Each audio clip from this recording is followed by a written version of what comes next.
2023 সালে যখন বিএডে ভর্তি হয়েছিলাম তখন অনেক চিন্তাভাবনা ছিল যে 2 বছরটা কীভাবে যাবে।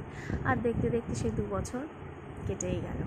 আজকে ছিল বিএডের শেষ দিন, মানে 4th সেমিস্টারের শেষ পরীক্ষা। এই দেখো কলেজের ভেতরে ঢুকে গিয়েছি, আর আমাদের পরীক্ষার টাইম ছিল 12টা থেকে 4টা অবধি। তো পরীক্ষার যেমন একটা টেনশন ছিল, তেমনি সবার মন খারাপ ছিল। আর এই দেখো পরীক্ষা দিয়ে বেরিয়ে সবার হাসি মুখ, বুঝতেই পারছো পরীক্ষা কেমন হয়েছে। এই যে একজন চলে এসেছে পরীক্ষা দিয়ে। কেমন হয়েছে এক্সাম? পরীক্ষা খুব ভালো। বাহ, তোর কেমন হচ্ছে?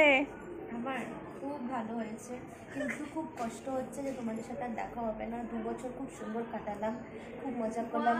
সত্যি তাই, আমরাও ফ্রেন্ডস বানিয়েছিলাম, ভাবতে পারিনি তোমাদের সাথে এত ভালো বন্ডিং হবে। আজকে খুব কান্না করছি। এটা তো ফলস কান্না, চোখে জল দেখতে পাচ্ছি না। এটা হচ্ছে মগরমাছ কি আসছে।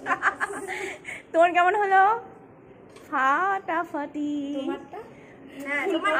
আমারটা তো খুবই ভালো হয়েছে। আর তারপর তো জানোই আমাদের মেয়েদের নাটকের আর শেষ নেই। তো এই একটু ঢং করে ফটো টটো তুললাম, ভিডিও বানালাম। তো যাই হোক, এই দেখো বাসে উঠে পড়েছি। তখন না খুব মনটা খারাপ লাগছিল যে দেখতে দেখতে কেমন দিনগুলো কেটে গেল। খুব সুন্দর মুহূর্তগুলো ছিল, সেগুলোকে আবার মিস করব। সময় তো সময়ের মতো চলে যাবেই, আর এই যে স্মৃতিগুলো থেকে যাবে, তাই না বলো তো?